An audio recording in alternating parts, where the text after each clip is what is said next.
And happy Friday to you. Are you ready for some Friday night college football lights? Well, it's going to happen here momentarily on News Radio 1040 WHO. Happy Friday. I'm Travis Justice. He is Ross Peterson. And look at that beautiful hat that he's wearing. Ross Peterson is an advertiser's dream because you are wearing the Jethro's barbecue hat, my friend. This is fresh off the presses. Sean Roberts just showed up in studio with a lot of good food and one good hat. That is a cool looking hat. What did you get to eat tonight, by the way? I got my ribs with some cornbread. Man. Now, if people are wondering why I'm not in the studio with you, I'm not kidding, about 20 minutes ago, got off a plane. I was in Cleveland, Ohio all week long. And you know how they've been fighting a lot on airplanes? You know how you see all these fights? I almost started one today. What happened? Well, you would have been proud of me because I bit my tongue, right? Because I get the exit row. I'm really excited because I got the exit row, and then a guy turns on ESPN. We got screens on the back of our seats. Turns on ESPN, and they're Astros highlights, right? And all of a sudden, oh, that's good. The Cheaters won to pin it. Cheaters won to pin it.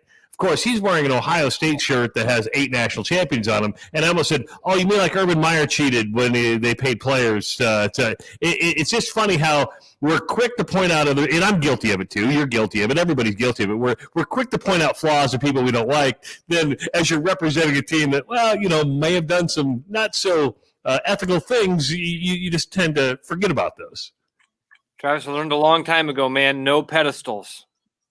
Is it crazy? Absolutely no pedestals whatsoever. Yeah, people will only disappoint you. So don't lift up anybody. Let's dive right into this. Maryland and Iowa coming up in about 10 minutes. You're going to hear it right here on News Radio 1040 WHO. It's also on FS1 if you want to watch. But we're going to go to ESPN.com, Ross. And let's look at the tail of the tape right now. Iowa 3-point favorite, which on the road is pretty impressive, right? The over-under sitting at 47.5. But the big numbers here, look at this. You've got Maryland averaging 37 points a game. Iowa just right around 30. But that big number, is that Hawkeye defense going to be put to the test tonight as Maryland averages 519 total yards per game? Yeah, this will be the most potent offense. You know, we thought Iowa State was maybe going to present some issues with this Iowa defense. They didn't at all. This is the most potent offense that they're going to face. Travis, there are some things about this team that really worry me, and it is that big strike ability that they have with Tonga Vailoa and a couple big receivers and a running back that can get loose. So, going to come down to those things that we're broken record time, right? Defense has to show up. Turnovers, special teams, punting is going to matter today. Field position will matter. Spencer Petras has pow. We need some pow, as Sean likes to say. Well, it's funny. Spencer Petras has led Iowa to 10 consecutive wins. Because listen, we're going to be the first ones to say that this show tends not to be a positive Spencer Petras show, and we turn it into that. In the 50 years this show's been on the air, it hasn't been good for quarterbacks except for Chuck Long.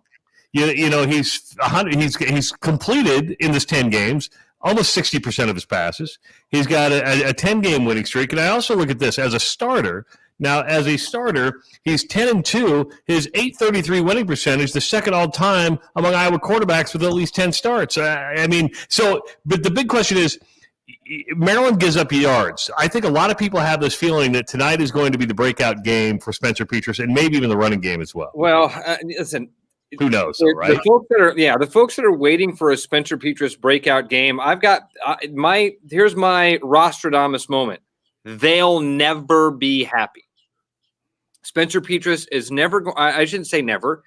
Maybe he will be put in a position and he'll make all the throws that will make all of those people happy.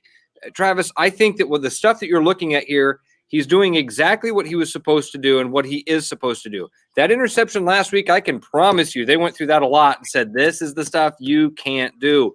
Now, on the other side of the ball, Tonga Vailoa is that type of guy that's going to make those plays. Yep. He might make plays that are going to win this game. He also might make those plays that are going to lose this game. And if the Hawkeyes win that turnover battle by 2, they win this game. So let's, of course, it's a blackout tonight in College Park, Maryland, and of course Iowa's going to counter by wearing gold, so it could be a black and gold stadium. But Jeff wants to point out, hey, black uniforms didn't help in Ames, baby. No, they didn't. And how about this random act of kindness, Ross? Kirk Johnson says, you know what? We're grateful for Travis, Ross, and Sean. Can you believe that? They're grateful for us. Why is he grateful for Sean? I don't know why he's grateful for Sean. The interesting part about this. Sean's the one illuminating me right now. If he didn't hold my phone like that, you wouldn't even know who I was. He's doing a really bad job at that, by the way. The interesting part of this is great, buddy. The Iowa leads the all-time series 2-1. If you're looking for a betting angle, the home team has won all 3 games in the series, and the Terps actually defeated the Hawkeyes 38-31 in the first meeting back in 2014. Remember that year? That's the year we were losing it, dude. We were absolutely losing it. We were big-time anti-Kirk 2014. Oh, yeah. So, Travis, one of the things I thought you were going to point out when you talk about the black uniforms is also a thing that you pointed out about this time as we were leading into a late-night kickoff last year, and that was these late-night kickoffs, the fans can be great at the beginning of the game. If you can give them some sort of gut punch and take them out of the game, it's really hard for a 7 p.m. crowd to rally. So if that Hawkeye defense can do something early like they've been doing, that could be the gut punch they need. And even with that, right, you know there's going to be this level of emotion. So that's only going to last about a quarter and maybe a quarter and a half. Then everything's going to kind of level out. So if you don't give up 2 or 3 touchdowns in that first quarter, I think Iowa's sitting pretty good, which, of course, we'll have a lot to talk about tonight. Don't forget, the Jethro's Barbecue Sound-Off coming up right after Sound-Off after the game. We don't really know when it's going to start. We thought maybe 11 o'clock. We'd go to 1 o'clock. Our boss says, no, it's going to start at midnight, go up until 2. Here's the deal. We're going to stay on the air until you don't want to talk to us anymore. I mean, that's basically what it comes down to. We're on the air till 2 o'clock. Oh, is that what we're doing? We're going all the way to 2? Yes. Yeah. The email, we're on till 2. The email I got from the bosses said, we're on till 2. Okay, Jacob says, "What's up, boys? Go Hawks!" Right? Everybody kind of wants to see Sean, so we better let Sean come into the photo and let everybody see. And now Sean is wearing. Why does it get all light when he's look? It's you know why? It's not even on his face, and he's all bright. You know why? And then all of a sudden it comes over to me, and it's like. It's because that window behind you don't understand how an iris works. It works like your eye. And so when it sees that window behind you, it is adjusting for that light and making you a silhouette. I got Jethro's fever. I have to teach. I do want to show you this, though, Ross. I do want to go into this real quick. And that is, compare, because everybody's going, well, Maryland's 4-0. But let's look at these schedules, right? I mean, the common opponent here is Kent. Maryland won 37-16. Iowa won 30-7. But overall, with the Indiana win, the Iowa State win, I think Iowa's played a much better schedule. Now, that West Virginia win's looking pretty good just because of what West Virginia did to Oklahoma last week. But is Oklahoma that good? We don't even know how good Oklahoma is at this point. So can we look at the schedule and draw any conclusions about Maryland? No, I don't think so. I mean – maybe the one conclusion I would take away is that their defense is not as potent as Iowa's. Their offense is a slightly more potent than Iowa's. Yeah. But other than that, man, I try not to take too much away from those things. I do think, and now you got me thinking about this iris and all this stuff.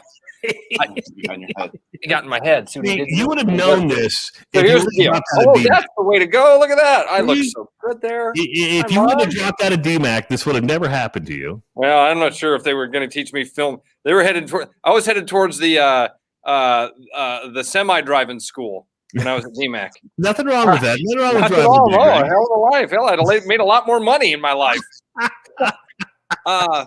No, the other thing, I do think this is advantage Hawkeyes who have both played Kent State, and that the Hawkeyes get to see that game film after.